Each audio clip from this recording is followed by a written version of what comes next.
Bienvenidos a Las Voceras, mi nombre es Anibel Melo. Este es un mes muy especial para nosotras, voceras, porque es un mes que conmemoramos a todas aquellas mujeres que pelearon por nosotras, que pelearon para que nosotras nos eduquemos, que pelearon para que nosotras seamos independientes, que pelearon para que nosotras trabajemos, porque solamente, y no fue hace mucho tiempo, solamente hace 100 años nosotras aquí en los Estados Unidos tuvimos el derecho de votar. Por lo tanto, este mes, como es un mes de la historia de la mujer, lo conmemoramos. El tema, voceras, de este día es muy importante porque todas estas mujeres tuvieron que atravesar procesos de cambios. Me gustaría preguntarle a ustedes que compartan con nuestros televidentes, y yo voy a compartir mi historia también, en qué momentos en su vida atravesaron por cambios que impactaron su vida empresarial o personal. Es una buena pregunta porque todas pasamos por ese proceso. Y en una área vi que yo tuve que hacer un cambio con quienes me asociaba, si eran personas tóxicas, si eran personas que me estaban robando esa energía, porque lo que estaba sucediendo, el tiempo que yo le daba a esa persona para resolver sus problemas, estaba quitando de mí, ¿verdad? Para superar, para crecer y seguir aprendiendo. Entonces, el miedo que yo tenía en esa situación era, voy a herir a esa persona si empiezo a alejarme porque depende de mí. Sí. O necesitan esa energía. Pero hablé con personas que eran más maduras, personas que tenían más experiencia que mí, y algo que ellos me enseñaron es que uno tiene que valorarse y amarse primero, porque lo que sucede es cuando uno da ese tiempo, o sea, energía a otras personas, uno se quita de uno mismo. Entonces, al final del día, ellos siguen su vida como si nada pasó y afecta a uno en ese crecimiento. Otra área es ir a la universidad. Un sueño que yo siempre he tenido es ir a la universidad. Y a mi edad yo pensaba, bueno, ya se me fue ese sueño, no lo puedo cumplir ahora. Pero una señora me preguntó, ¿qué te aguanta en hacerlo? No importa. Y un ejemplo es mi mamá también, que después de, en sus 40s, se graduó de Valencia, se graduó de UCF, y yo dije, ¿qué me aguanta a mí? He hecho tantas cosas, he tenido mis empresas, y ese es un sueño que siempre he tenido. ¿Por qué no lo hago? ¿Por qué no lo logro? Por el miedo. Sí. El miedo, voy a hacer bien en las clases, voy a estudiar bien, aunque tenga la experiencia de la vida ya y entiendo los negocios, pero es diferente ese entendimiento o es el aprender. Pero mira, ya cumplí un año, me graduó en el año 2021 y eso es algo muy... uno se siente emocionada. Y también empezar una empresa, esa es tercera área, empezar una empresa, y muchas personas me decían, no lo hagas, necesitas un trabajo, un pago fijo y no lo hagas. Pero tuve esa determinación, lo hice y es un logro muy bonito, otro sueño, pero el miedo sí para uno, si uno no tiene cuidado. Así mismo es, el miedo paraliza. Bueno, en mi experiencia personal, chicas, voceras, uno de los retos más importantes en mi vida fue el tema del divorcio. Tomar una decisión, sobre todo cuando tienes un niño que tiene apenas 2 añitos, es una responsabilidad de nosotros como madres entender que al final la responsabilidad es de uno, más allá de imputársela de repente al progenitor, pues. Y fue una experiencia dura, y yo se lo comentaba justamente ayer a mi mamá porque lamentablemente el papá lo abandonó, y le dije, mami, me vino en mi cabeza un comentario de él, me dijo, lo que más me afecta es que los voy a abandonar para tú poder hacer de nuevo tu vida. Y yo dije, me vino ese mensaje en este momento que ya Sebas tiene 10 años, y yo dije, wow, quizás para él fue bien, pero para nosotros no.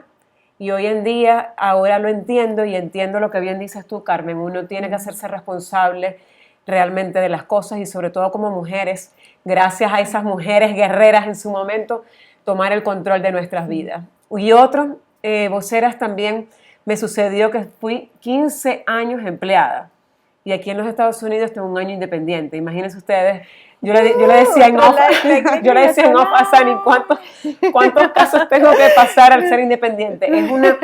Es una montaña rusa y a veces nos toca pasar por eso para tener un aprendizaje. Nada está escrito, por mucho que alguien te aconseje. Como bien dijiste tú, Carmen, el tema de que alguien tenga la experiencia, por mucho que te dé esos consejos y tenga la experiencia, hay que vivirlo definitivamente. Y también, luego de vivirlo, también dar esos mensajes porque realmente inspiran, indistintamente que te vengan las experiencias totalmente diferentes.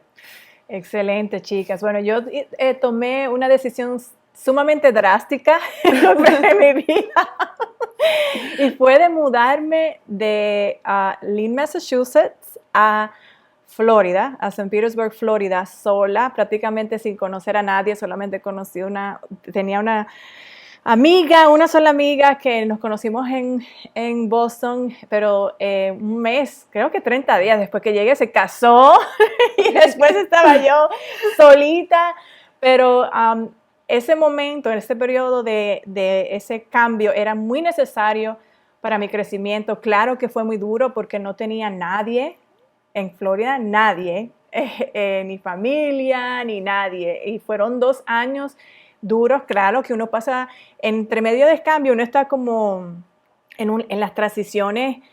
Cuando las transiciones suceden, uno se siente como que perdió algo, como en una depresión casi.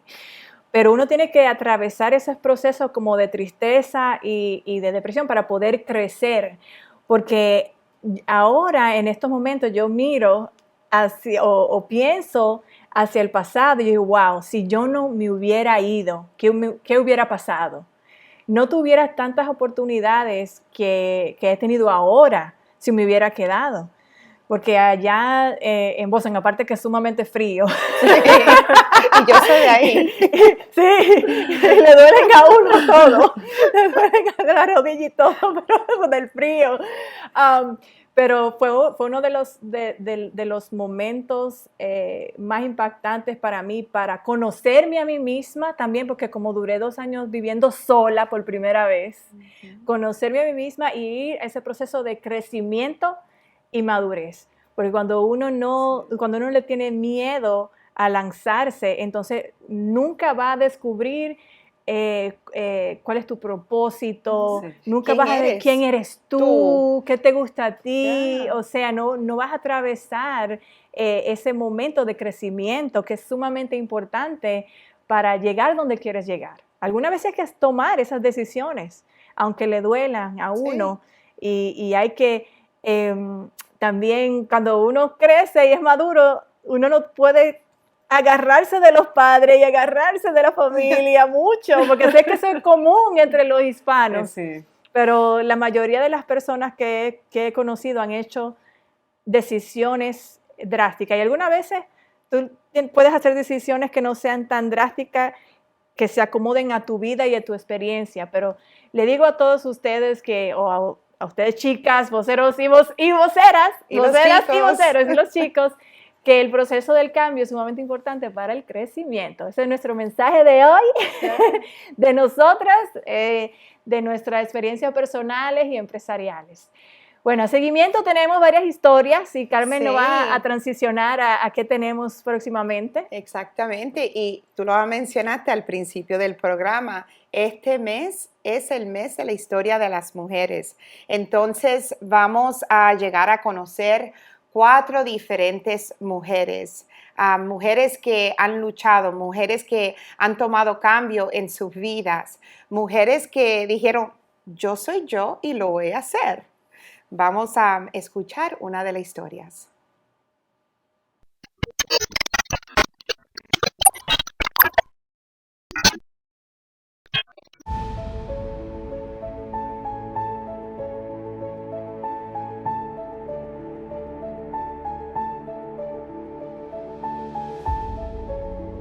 A la edad de mis 4 años, mi papá tiene que salir de Cuba, eso fue en el año 80. Mi papá tuvo que salir de Cuba porque él era preso político y entonces el gobierno de Fidel Castro lo saca de Cuba para que no hiciera más contrarrevolución. Ahí es entonces cuando separan un pedazo de mi vida, un pedazo de mi corazón, porque mi papá y yo, aparte de que era mi papá, de que lo amaba, teníamos una conexión espiritual muy, muy grande. Mi padre era esa persona que cuando yo lo necesitaba, yo no tenía que llamarlo. Él sentía en su espíritu que algo estaba pasando conmigo y esa llamada telefónica pues nunca fallaba. Pues crecí en ese ambiente, en ese momento, en ese proceso de mi vida en que no era completamente feliz, no me sentía completamente realizada porque había un vacío en mi corazón y ese vacío era la ausencia de mi papá. A los 15 años, pues me caso con mi primer novio, mi único novio. Ahí comenzamos esa relación, una relación abusiva desde antes de casarnos, pero yo decidí guardar silencio porque no quería que hablaran mal de Betty, porque ya estábamos preparando la boda, ¿verdad? Y no quería que las personas pensaran que ya Betty pues había dado un paso que era incorrecto y que él no quería casarse. Pues entonces, a pesar de que ya me había dado la primera cachetada antes de casarnos, yo procedí con la boda, me casé y vivimos pues en Cuba 2 años antes de tomar la decisión de regresar, de venir aquí a este país. A los 18 años mi madre me llama un día a la casa, se sienta conmigo y me dice: Betty, estos son nuestros planes. Nuestros planes es que nos vamos para Estados Unidos, nos vamos para Miami. Y yo, ¿qué? ¿Y cómo? ¿Cómo lo vamos a hacer? Y entonces ella me presenta el plan de que iban a hacer una embarcación en el patio de la casa, su esposo, los hijos de su esposo. Y yo dije, bueno, pues esta es la única forma en que yo voy a volver a ver a mi papá. Así que yo voy a hacer lo que tenga que hacer, yo me voy a montar en lo que me tenga que montar, porque yo voy a llegar a Estados Unidos a ver a mi papá y abrazar a mi papá. Pues comenzó el proceso de hacer la embarcación y cuando eso estuvo listo, eso tardó como aproximadamente 2 meses, pues esa noche el esposo de mi mamá nos dijo: hoy es el día, hoy nos vamos. Pues esa noche todos nos juntamos, nos montamos en un camión, montamos la embarcación y salimos para el puerto de Ubero, una de las playas de Sagua la Grande, allá en la provincia de Villa Clara. Y por ahí entonces nos disponíamos a salir. La primera noche de esta travesía tuvimos que escondernos en los mangles porque el mal tiempo era muy grande, era muy recio, el viento, las olas, y temimos por nuestra vida y decidimos pues escondernos. Pero ya al amanecer definitivamente teníamos que tomar una decisión: o salíamos con ese mal tiempo o nos quedábamos ahí para que entonces los policías del régimen de Fidel nos cogieran y nos metieran presos y mínimo nos dieran 7 años de castigo en las prisiones de Cuba. Y como nadie quería eso, pues decidimos y nos montamos en nuestra embarcación y salimos. Ahí tuvimos 5 noches con 4 días en el mar bravío. Las olas eran aproximadamente de 8 a 9 pies de altura y realmente una experiencia única y que jamás se va a borrar de mis recuerdos y de mi corazón. Ahí tuvimos oportunidades de ver tiburones al lado de nosotros, como yo digo, las mascotas del mar que traíamos nosotros, hasta que entonces llegó la última noche. Esa última noche fue la peor de todas porque fue entonces cuando estábamos en el estrecho de la Florida, ahí justamente donde se cruzan todas las corrientes y es más peligroso y más fácil que cualquier embarcación se hunda. Imagínense ustedes una embarcación hecha en el patio de la casa. Ahí el motorcito que se le había puesto a esa embarcación ya no funcionaba, los remos ya no funcionaban porque esas corrientes nos tiraban donde ellas querían. Y ahí fue donde vimos el terror de la noche, el terror de esa travesía. en esa misma noche tan recia, tan dura para nosotros, en el que Dios decide sacarme de ahí y llevarme a esa luz blanca. Sí, muchas veces yo había escuchado eso de que, ay, la luz blanca, yo vi la luz blanca y vi todas las cosas, y yo pensaba que no era cierto, pero Dios me llevó ahí. Él me llevó a esa luz blanca y me dejó ver mi embarcación, cómo estábamos desesperados para salvar nuestras vidas, y nos enseñó otras embarcaciones que venían también en la misma ruta. Ya entonces, cuando Él me mostró de dónde Él me estaba sacando, el milagro que Él estaba a punto de hacer en mi vida y en la vida de los compañeros míos que venían, mi familia, mi hermana, mi mamá, pues entonces usó esas mismas olas fuertes y frías que cayeran sobre mi cuerpo y me regresaran a la vida.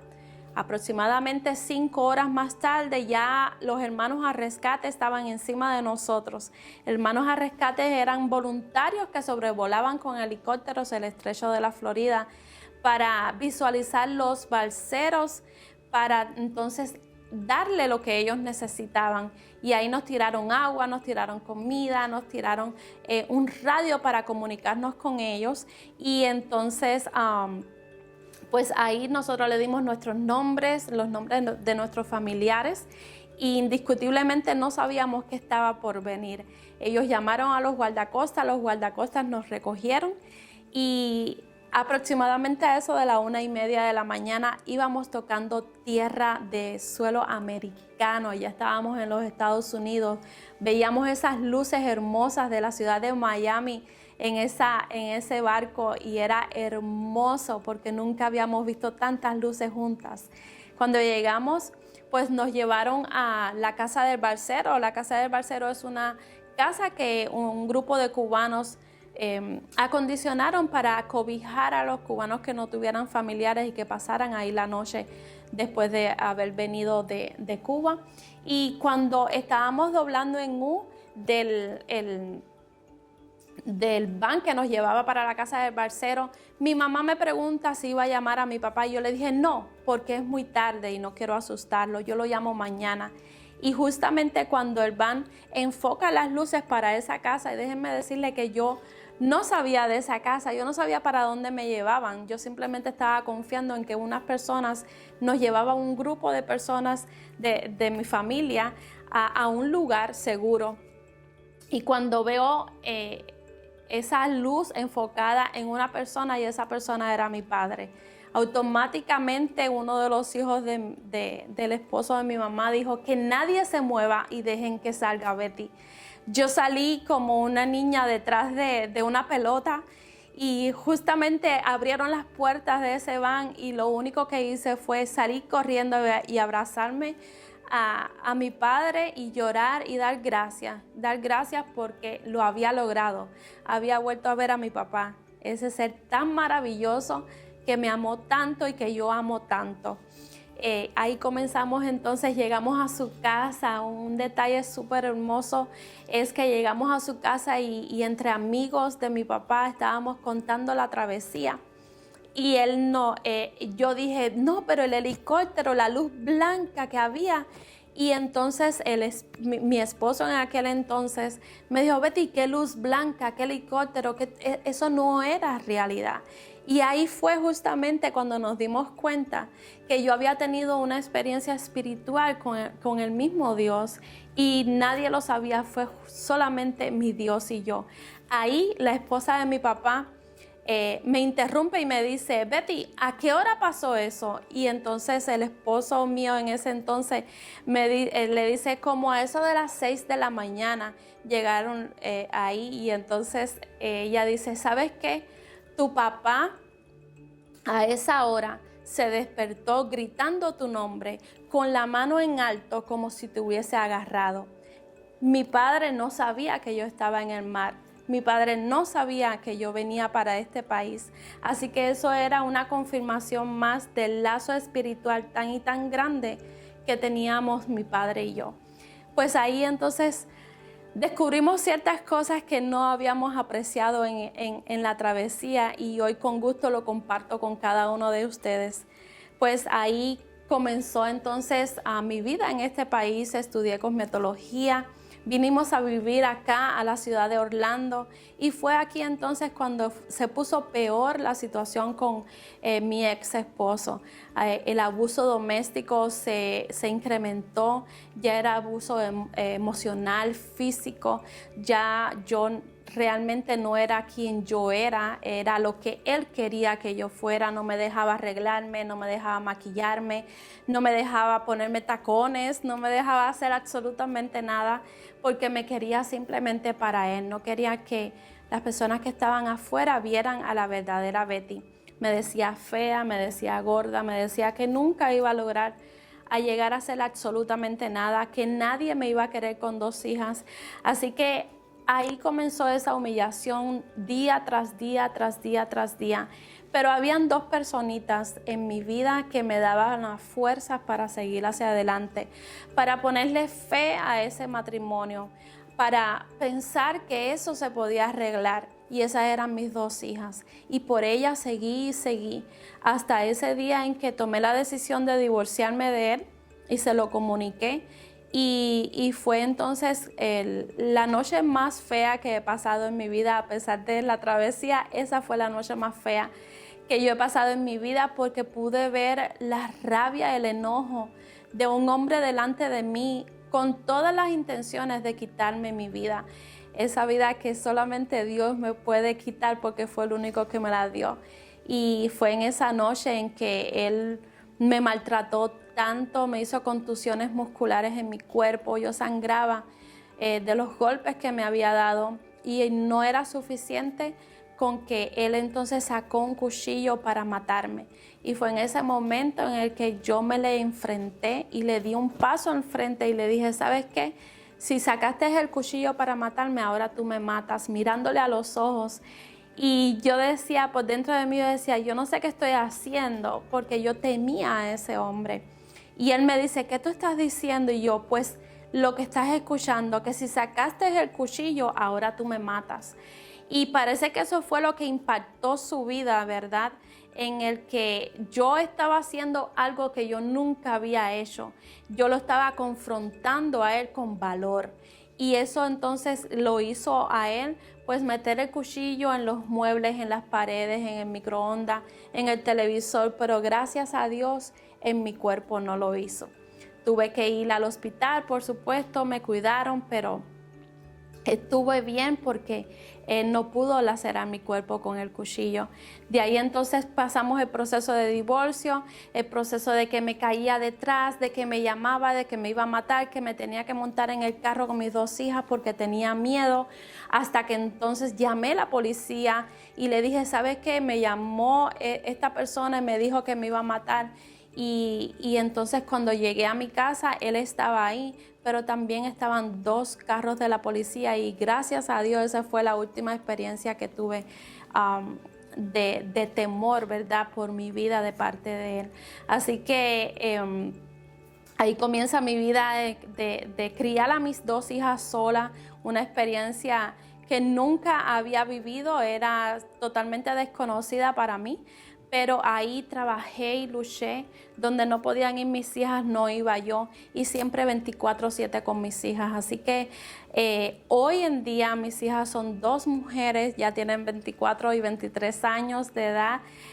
La más chiquita me va a ser la abuela y de verdad que estoy muy feliz con lo que Dios ha hecho en mi vida. Hace 12 años que conocí a Jesús y lo acepté como mi Señor y Salvador. En estos 12 años Dios me ha dado la oportunidad de hablarle a miles de mujeres que sí se puede, miles de mujeres que han estado viviendo en estos momentos las cosas que yo tuve que vivir hace años atrás. Le doy gracias a Dios por el ministerio hermoso que ha entregado en mis manos, que es de Mujer a Mujer con Betty Amador. Aparte de ser un programa de radio, es el ministerio porque podemos llegar a las mujeres víctimas de abuso doméstico, víctimas de tráfico humano, niños que tienen antecedentes penales, niños que están viviendo en moteles, que no tienen los recursos para tener una vida humana, ¿verdad? Aquí en este país, y también con la comunidad de desamparados que viven en los montes de nuestro condado. Así que para mí ha sido una bendición muy, muy grande lo que Dios ha hecho en mi vida, y yo le doy gracias a Dios por cada una de las situaciones que he atravesado, que he tenido que vivir, porque eso me ha hecho una mejor mujer, eso me ha hecho estar en el lugar donde estoy ahora mismo, que le puedo hablar a la mujer, le puedo decir, ¿sabes qué? Si yo lo hice, tú puedes hacerlo. Si yo pude salir de una relación tóxica y de maltrato, tú puedes hacerlo. Si yo pude criar 2 niñas sola, tú puedes hacerlo también. Así que yo quiero decirle, ¿verdad?, a las mujeres que están ahora mismo en una situación como la que yo viví, mira, no te quedes estancada. Yo sé que el miedo te retiene, el miedo te estanca, el miedo te paraliza, pero es en este momento en el que tienes que abrir tu boca, en el que tienes que buscar ayuda. En aquel entonces yo no sabía de organizaciones que pudieran ayudarme. Yo no sabía de personas que tienen los recursos en las manos para poder ayudarme, y pasé todo ese proceso sola. Pero tú que me estás viendo a mí en este momento, déjame decirte que no estás sola. Está Betty Amador para ayudarte y muchas otras organizaciones que también están trabajando para el bienestar tuyo. No lo pienses, no lo dejes para mañana. La mujer tiene que tomar la decisión de hacer algo bueno en su vida, y es primeramente amarse, respetarse y aceptarse como quien tú eres. Cuando tú decidas eso, cuando tú encuentres eso en tu vida, es que entonces tú vas a tener la fortaleza para enfrentar lo que tengas que enfrentar. Levántate, supérate, ámate, acéptate, porque tienes hijos que están viendo tu debilidad, están viendo tus lágrimas, aunque tú creas que no. Así que es el momento de levantarte y de empoderarte. Sí, así que esto ha sido mi relato, mi pequeña historia de vida. Espero que le haya servido a ti que estás ahí viéndonos, o a cualquier persona que tú conozcas que puedas compartir esta historia, porque déjame decirte que un mensaje a tiempo puede salvar una vida. Dios los bendiga y hasta la próxima. Antes de despedirnos, le queremos dar las gracias a todos aquellos empresarios que compartieron su historia con nuestros televidentes para inspirarlos, motivarlos en su vida empresarial y personal. Pero antes de irnos, síganos en nuestra página de YouTube y Facebook, donde estaremos simultáneamente en vivo todos los miércoles a las 10 de la noche. Y para nuestras voceras y voceros que sé que están pendientes de nosotras también, no se olviden #soyvocera y #soyvocero. Y no se olviden de darle me gusta y compartirlos con sus amigos. Bueno, aquí nos quedamos. Hasta la próxima. Chao.